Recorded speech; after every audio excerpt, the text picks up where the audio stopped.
구약성경 에스겔 36장 33절로 38절까지 말씀 교독하시겠습니다.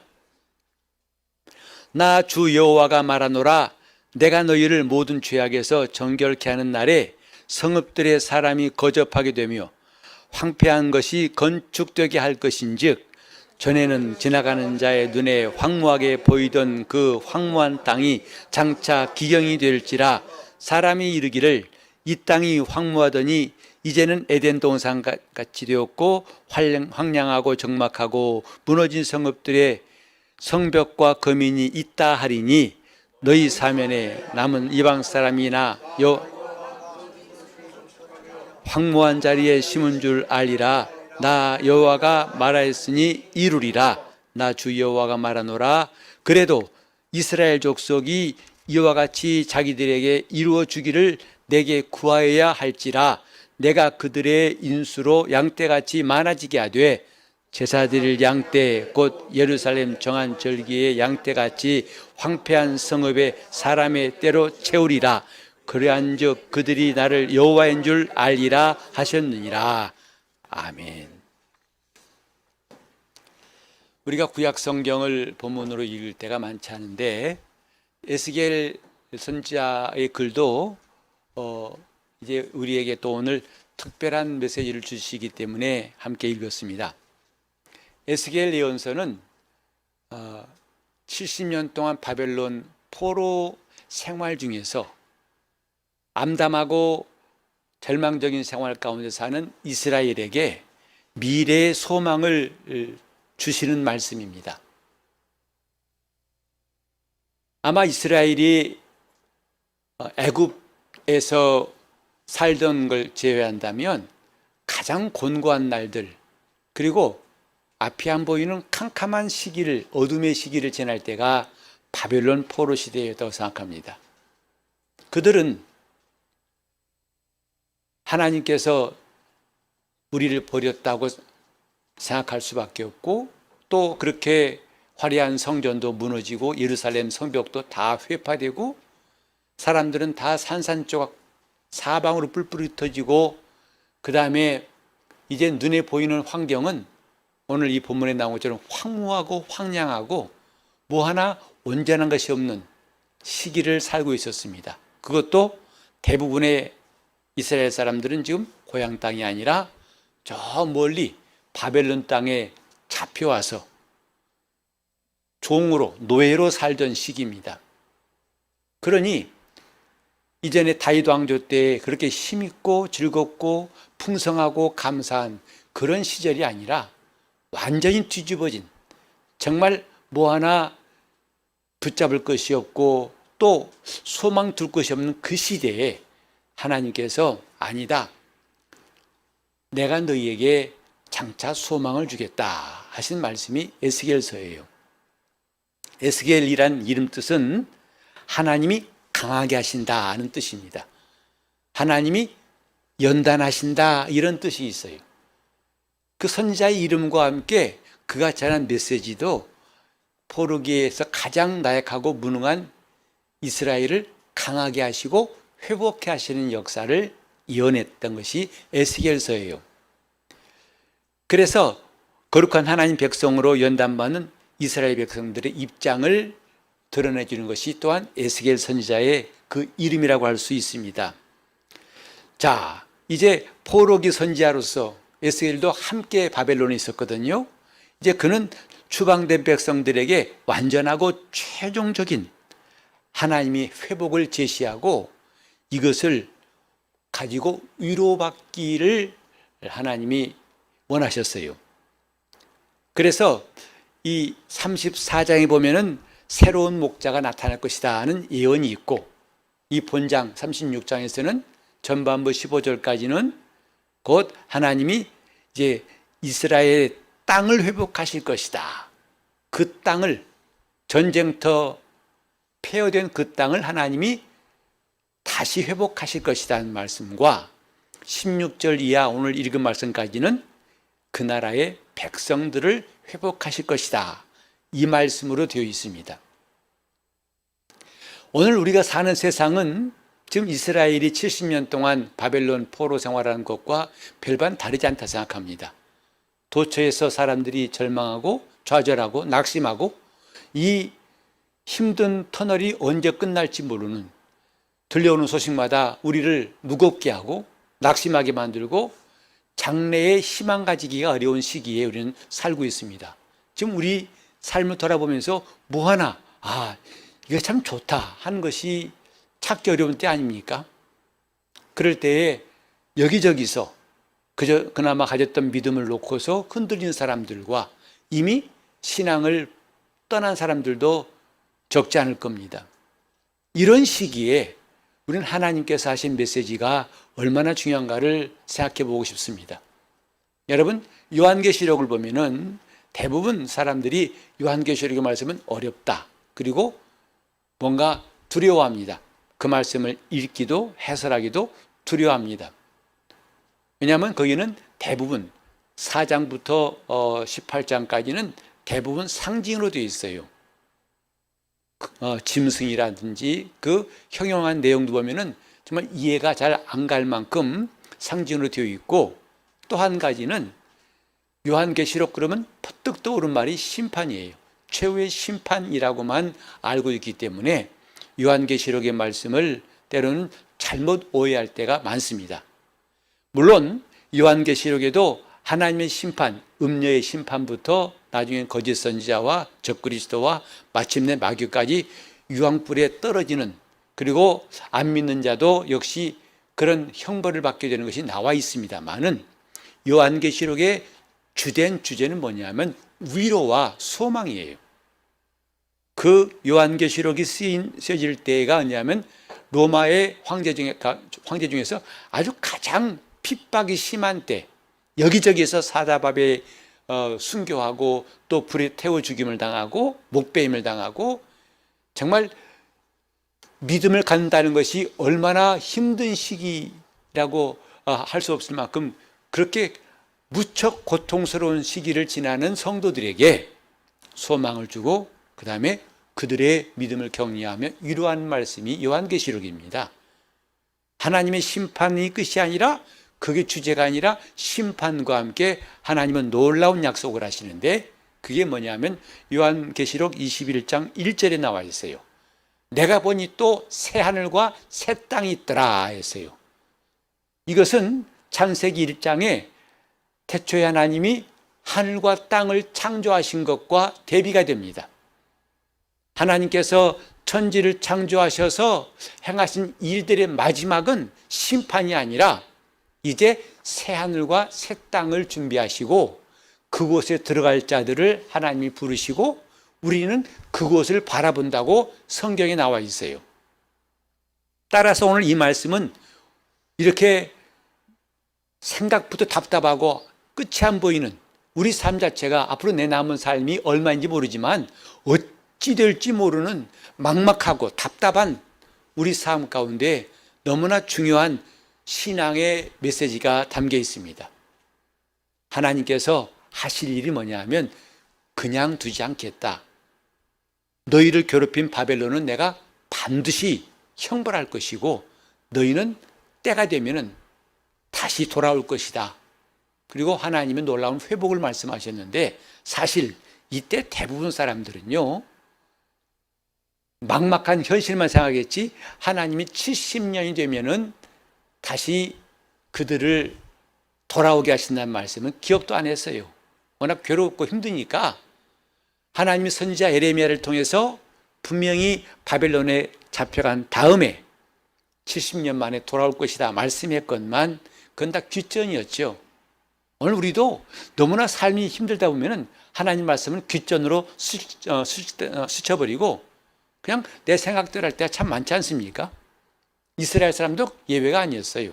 그들은 하나님 말씀은 간대원도 없었기 때문에 당장 눈에 보이는 환경만이 자기들이 낙담하고 괴로워하고 힘들어할 수밖에 없던 거죠.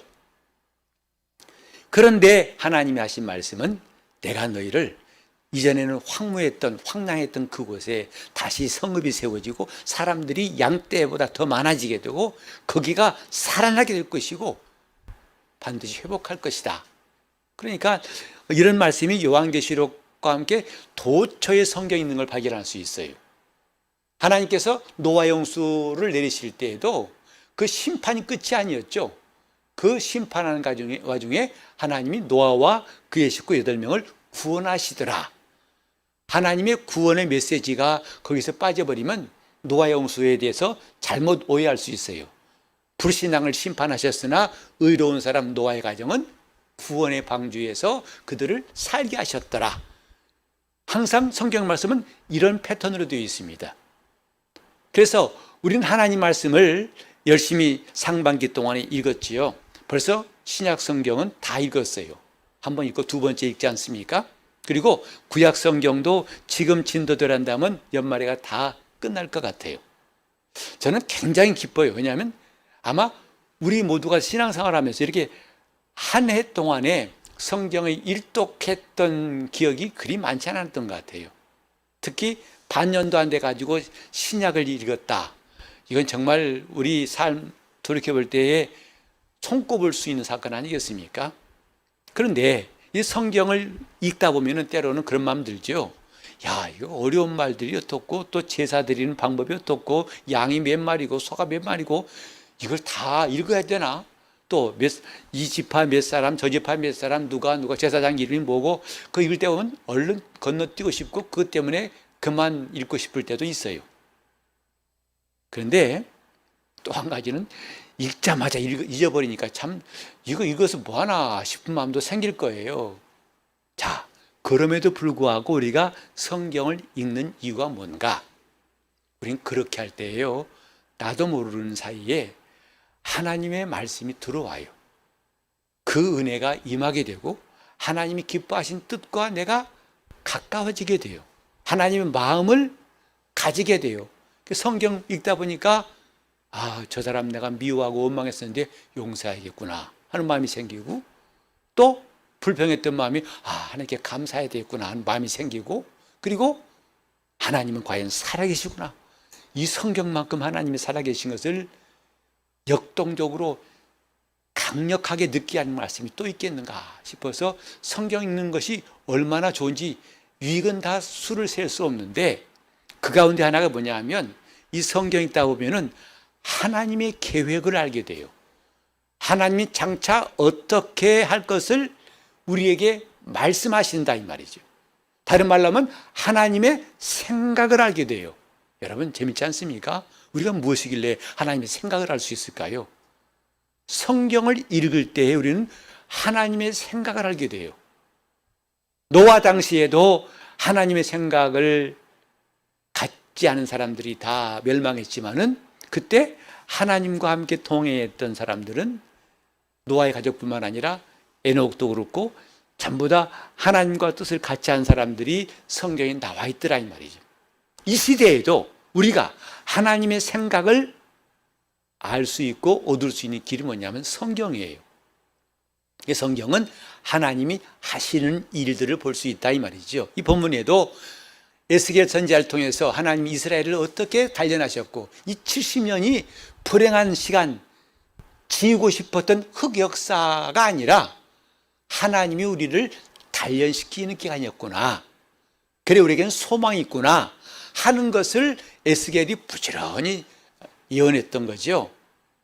그런데 여기 중요한 말씀이 오늘 본문에 나와 있는데 제가 제목으로도 잡아놨습니다만 그래도 이스라엘 족속이 이와 같이 자기들에게 이루어 주기를 내게 구하여야 할지라 하신 말씀이에요.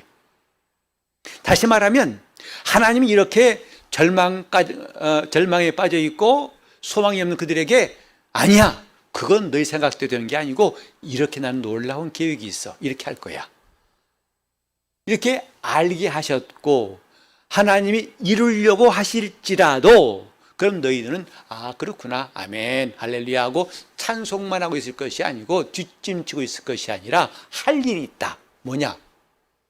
그렇게 이루어 주기를 내게 구해야 할지라 기도해야 할 것이다 이 말이죠.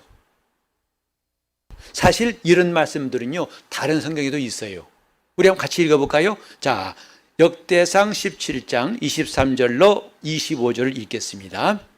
여호와여, 이제 주의 종과 그 집에 대하여 말씀하신 것을 영원히 경고케 하시며 말씀하신 대로 행하사 견고케 하시고 사람으로 영원히 주의 이름을 높여 이르기를 만군의 여호와는 이스라엘의 하나님 곧 이스라엘에게 하나님이시라 하게 하시며 주의 종 다윗의 집이 주 앞에서 견고히 서게 하옵소서. 나의 하나님이여, 주께서 종을 위하여 집을 세우실 것을 이미 듣게 하셨으므로 주의 종이 주 앞에서 이 기도로 구할 마음이 생겼나이다. 이게 무슨 말씀이냐면 하나님 선지자를 보내셔가지고 다윗에게 하신 말씀, 이른바 다윗의 약속이란 그 말씀이에요. 곧 하나님이 다윗의 왕위를 견고하게 하시고 그 집을 세워주실 거라는 약속입니다. 너 한 사람의 시대로 끝나는 게 아니라 하나님 내 왕위를 견고히 세워줄 것이다.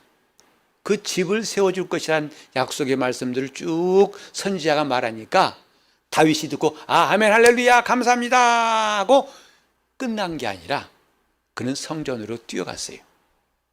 그리고 오늘 이와 같이 기도하면서 그 기도 가운데 뭐예요? 이 기도로 구할 마음이 생겼나이다. 왜 그 마음이 생겼을까요? 선지자를 통해 듣게 된 하나님 말씀 때문에 그가 기도할 마음이 생겼다고 그랬어요. 여기서 우리는 굉장히 중요한 사실 하나 깨닫습니다. 우리는 기도할 때 어떻게 기도할지 잘 모르죠. 사실 그게 정상적인 거예요. 그리고 또 그나마 기도를 한다 하면서도 나중에 하다 보면 자기를 위한, 자기가 갖고 싶고 하고 싶은 것만 잔뜩 나열합니다. 그래서 하나님 이것 좀 해주세요, 하나님 저것 좀 해주세요. 물론 처음에는 그렇게 기도를 할 수 있습니다만 그게 성경이 말하는 기도는 아니에요. 왜 그런 기도하는지 아십니까? 왜 주여 나 이렇게 하게 하죠, 주여 이렇게 말씀이 없어 그래요.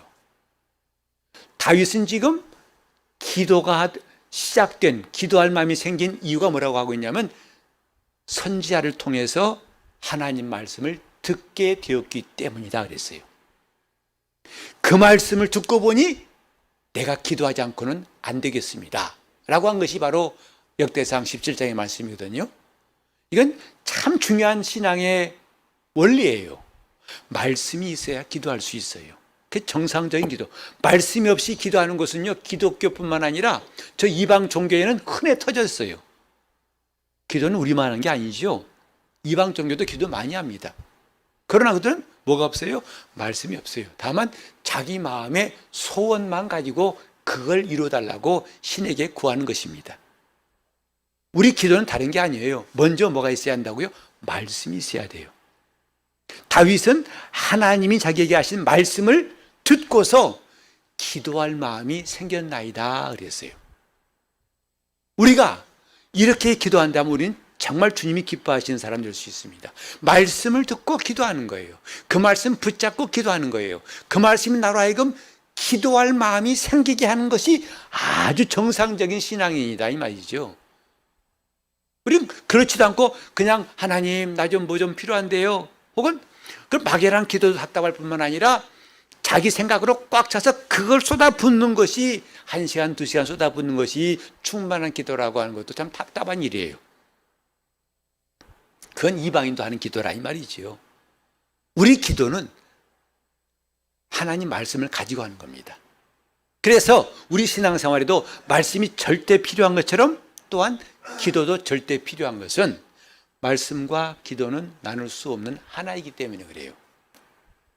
우리가 상반기 동안에 부지런히 성경 읽읍시다. 이제 그 성경 읽는 것이 탄력이 붙었어요. 마치 이제 하반기는 내리막길 같습니다. 훨씬 더 쉬워질 거예요, 읽는 것이. 자, 그때 우리는 지금부터 기도 생활을 불을 붙여야 한다 이 말이죠. 들었던 말씀을 가지고 기도하는 것, 그 말씀을 가지고 기도하는 것은 놀라운 역사를 가져오게 되는 겁니다. 우리는 하나님 말씀과 기도, 말씀 따로 기도 따로가 아니라 왼발 오른발이 따로따로가 아니라 함께 가야 걸을 수 있는 것처럼 신앙생활은 말씀과 기도, 이것이 항상 같이 할 때에 온전하게 될 수가 있습니다.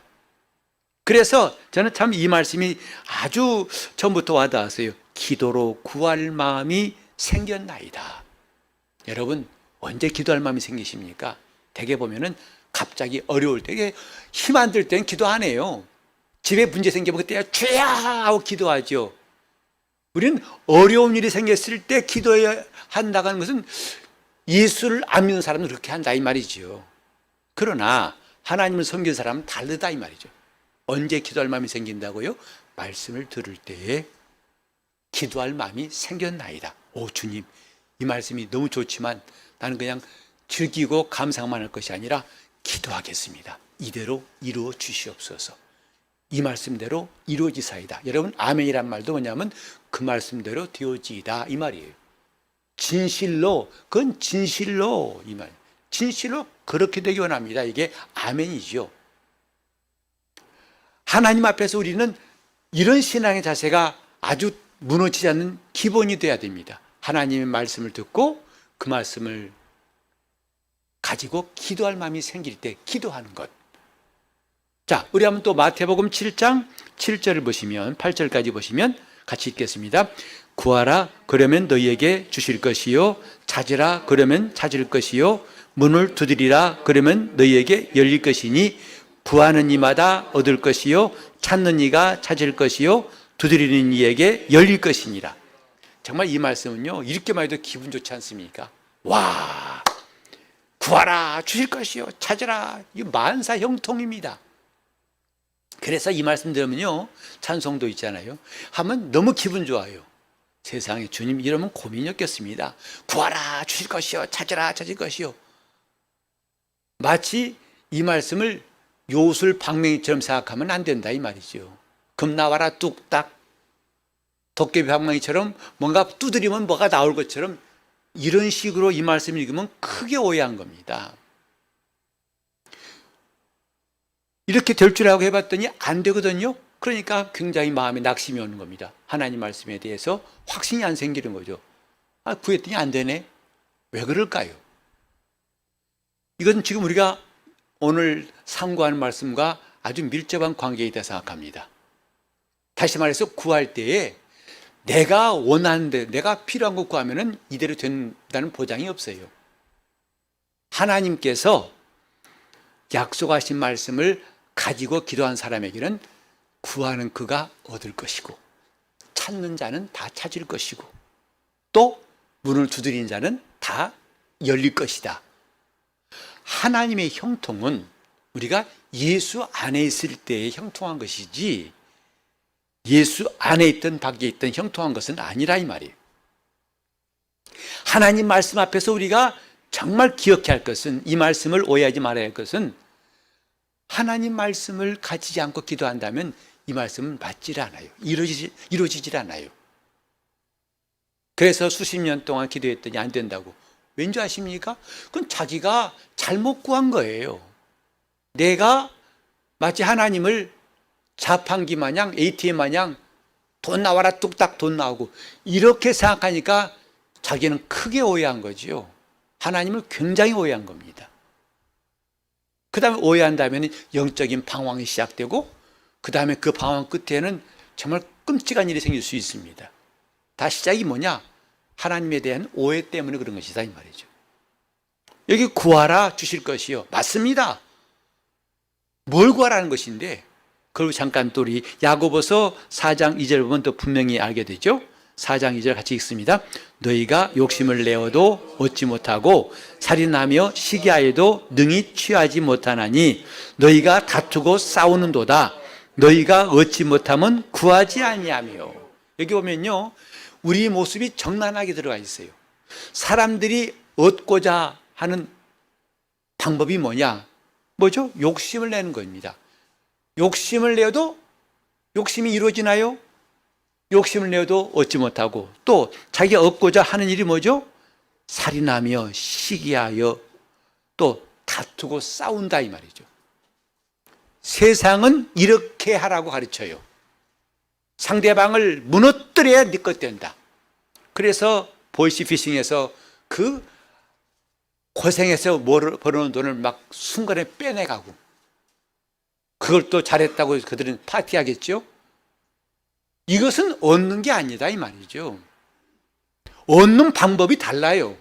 하나님은 그렇게 시기하고 싸우고 다투고 살인하고 욕심을 부려서 얻는다고 하시지 않았어요. 어떻게 해요? 너희가 얻지 못한 것은 이렇게 안 해서 얻지 못한 게 아니라 뭐냐면 구하지 아니하며, 구하지 않았기 때문에 얻지 못했다라고 말씀했어요. 물론 그 다음 절에 보면요, 구하여도 받지 못하면 정욕으로 쓰려고 잘못 구함이라고 4장 3절에 나와 있어요.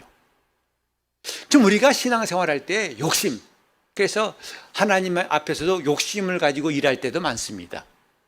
직분도 욕심을 가지고 탐한 사람도 있고요.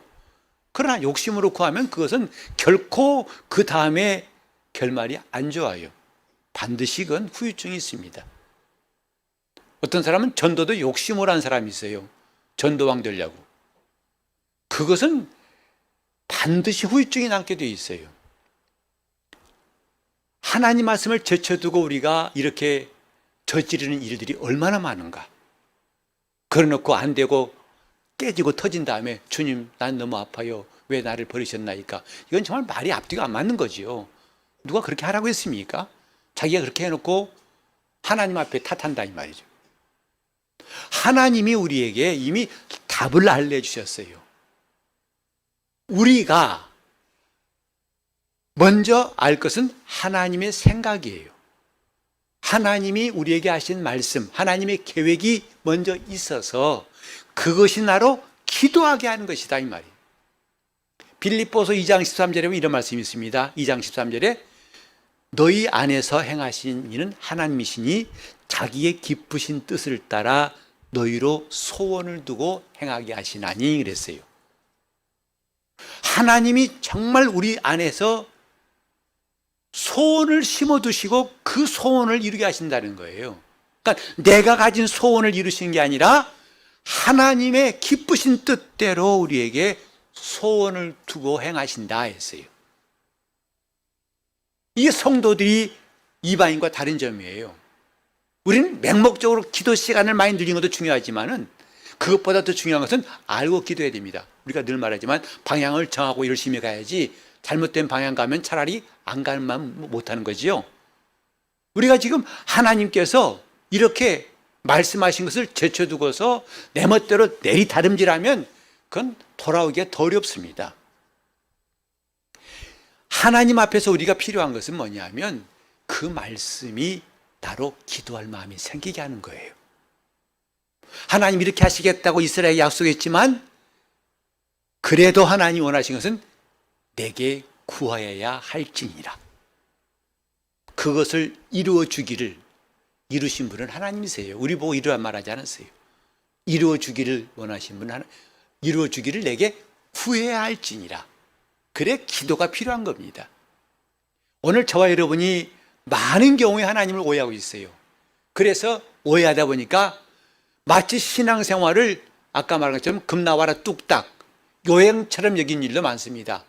뭐죠? 기도 안 해놓고도 뭘 얻기를 바라요. 이게 요행입니다. 이것이 로또 복권 사는 사람과 뭐가 다르겠어요? 기도 안 하고도 평안하기 바라요. 기도 안 하고도 하나님이 도우시기 바라요. 기도 안 하고도 형통하기 바라요. 이건 불신자와 똑같은 거예요.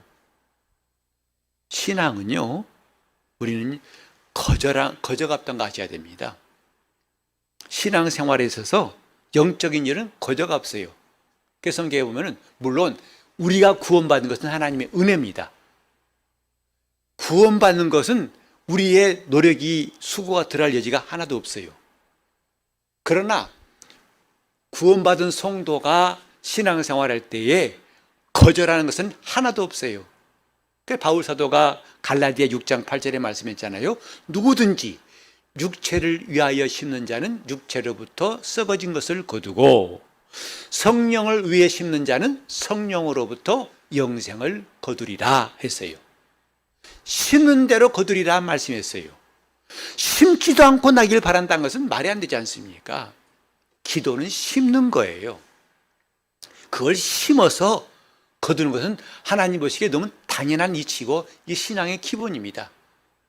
그러면 기도하는 시간이 때로는 힘들게 느껴질지라도 우리는 기도를 힘쓰는 이유가 뭡니까? 기도는 심는 거예요. 하나님이 이대로 이루어 주시기를 구하는 것이다 이 말이죠. 그런가 하면 또한 영적인 일은 저절로가 없어요. 반드시 내가 행해야만, 움직여야만 그것이 결과가 나오게 되어 있습니다. 자, 전에 오래된 이야기라서 좀 그렇습니다만 시골에서 부모님이 가을에 추수했다. 한 두 가마니 몇 시 기차로 보낼 테니까 가서 찾아라. 그래서 수화물표와 함께 편지를 보내셨어요. 그래서 지금은 모르겠습니다만 용산역까지 가고 때로는 노량진역 가가지고 그 역 사람들이 기차 타는 곳 말고 좀 밑에 가면은 수화물 취급소가 있어요. 이렇게 소포 같은 것 다루는 데인데 거기 가면은 이제 그걸 내보이고 이런 짐을 찾으러 왔습니다. 그러면 그들이 꺼내줘요. 그러니까 부모님이 보내신 것을 내가 이제 받으러 가는 것이죠. 신앙생활도 이와 똑같아요. 하나님이 주신 것을 받는다. 이게 원리예요. 하나님이 주시지도 않는 걸 받으려고 한다? 그건 잘못된 거죠. 또 한 가지 잘못이 뭐냐면 하나님이 주셨는데도 받지 못한다? 이것도 잘못된 거라 이 말이죠. 하나님이 주신 것을 받는다. 부모님이 저 시골에서 보내신 그 쌀가마니를 내가 드디어 찾아가서 받아오는 것, 그것같이 기도하는 것은 받는 거예요. 하나님이 주신 걸 받는 것이다 이 말이죠. 근데 왜 이른바 배달 사고라는 게 있잖아요. 나 지난해 선물 보냈는데 받았어? 안 왔는데. 택배 보냈는데 못 받았어. 뭐죠? 사고 난 거예요. 그 중요한 건데 못 받았어? 못 받았는데 안 왔어. 한번 알아봐. 이상해. 못 받아서. 주었으면 받아야 할 거 아니겠습니까? 근데 주었는데 못 받아요. 사고 난 거예요. 이건 택배 사고 정도가 아니라 우리 신앙생활에는 이런 사고가 참 많은 것 같아요. 하나님이 주셨는데 받지 못한다 이 말이에요. 왜? 받지 못하면 구하지 아니합니다. 그걸 구하여 받으라 이 말이죠. 구한 자가 얻을 것이요 찾는 자가 찾을 것이요 두드린 자에게 일 것이니라. 그러니까 우리는 내가 소망, 희망만 있다고 받을 줄 착각하는 데가 많아요. 원하면 구하라는 거예요. 그래서 기도 시간이 많을수록 많이 구할수록 그 사람은 많이 받는 거 당연하죠. 한번 오늘부터 우리 이렇게 생각해 봅시다. 기도하러 갑시다. 오늘 금요 기도해. 라는 걸 바꾸어서 기도하러 갑시다. 그건 뭐냐면 하나님께 받으러 갑시다. 이 말로 바꾸세요. 하나님께 받으러 갑시다. 이미 주신 것을 내가 받으러 갑시다. 이스라엘에게 하나님이 이렇게 놀라운 계획을 하셨을지라도 이루어 줄 것을 내게 구해야 할지니라. 신앙은 이런 겁니다. 이제 배달사고 그만 끝내고 그분이 주신 것은 다 받을 수 있기를 예수 이름으로 축원합니다. 예수는 부지런히 기도하는 것, 기도하는 것이 하나의 수양이나 종교 행위가 아니라 받는 거예요. 자, 우리 한번 제가 기도합시다. 기도하러 갑시다. 그러면 받으러 갑시다 하고 합시다. 기도하러 갑시다. 받으러 갑시다. 받고 싶은 사람 더 크게 해보세요. 기도하러 갑시다. 받으러 갑시다. 그게 기도 생활이에요. 함께 기도하실 때 주님께서 말씀하신 것을 들을 때마다 기도할 마음이 생기게 하시고 기도하여 받도록 동성으로 기도하시겠습니다. 아버지 하나님, 우리 신앙생활이 모래 위에 집 지은 자 같지 않고 말씀을 들을 때마다 반석에 집 지은 지혜로운 사람 되게 하여 주시옵소서. 하나님의 말씀이 참되다고 하고 옳다고는 생각하지만 그 말씀을 듣고 돌이켜서 금방 잊어버린 자가 되지 않게 도와주시옵시고, 그 말씀을 들을 때마다 기도할 마음이 생기게 도와주시고 그렇게 이루어 주실 것을 간구하게 도와주사, 그러므로 구하는 것마다 얻게 도와주시고 기도하는 시간이 지겹고 지루한 시간이 아니라 하나님께 받으러 가는 시간이라고 알고 기쁨으로 담대히 충만하게 기도할 수 있도록 우리 교회의 기도의 부흥을, 충만한 부흥을 허락하여 주시옵소서. 예수 이름으로 기도합니다.